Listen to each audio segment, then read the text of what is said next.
C'est un élément fort, le cinéma ici. On a déjà ces gros studios, on voit tout de suite quand on arrive dans le paysage.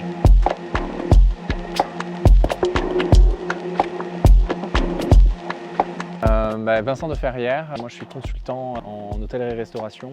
Xaraganda qui est un hôtel un peu atypique, je pense un des seuls au Maroc à être dans un village à proprement parler, puisque c'est uniquement des anciennes maisons qui ont été rachetées au fur et à mesure du temps pour en construire ce qui est devenu aujourd'hui l'hôtel du Xaraganda. Le propriétaire a été sacrément visionnaire, Pascal Pétronne, puisque du coup on est en plein milieu du désert. Il en a fait le jardin que vous pouvez voir qui est juste derrière vous, et l'hôtel qui en est aujourd'hui un des fleurons sur Ouarzazate et Benadou. En fait, il a rencontré une personne qui lui a dit qu'il y avait une maison à acheter, il a acheté une première maison.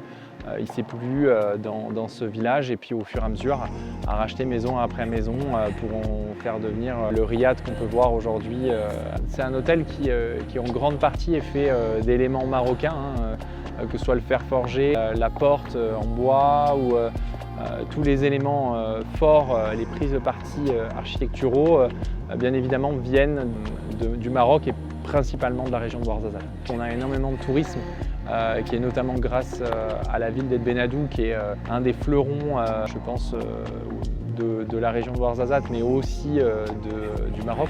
Et aujourd'hui, on s'y intègre de la meilleure des manières, puisque on y est présent à travers les produits locaux qu'on va retrouver dans le restaurant. On y est présent aussi à travers tous les éléments architecturaux qu'on peut retrouver. On a aussi la majorité de notre équipe qui, elle, est présente et vit dans le village. C'est un élément fort, le cinéma ici, avec des films emblématiques qu'on connaît tous aujourd'hui, Game of Thrones, Prince of Persia, Astérix et Obélix. Tous ces éléments-là aujourd'hui contribuent au développement de la province, contribuent aussi à découvrir cette région à travers tous les films mythiques qu'on a pu rencontrer et qui sont à rendre hommage notamment à ce territoire relativement riche sur lequel on a pu faire énormément de films. Il faut réussir à faire honneur à tous ces films qui aujourd'hui ont rendu cette région un peu mythique. Je pense que particulièrement aujourd'hui, on a besoin de continuer à faire évoluer le tourisme vers le haut, et notamment dans une région qui nécessite de plus en plus de visibilité.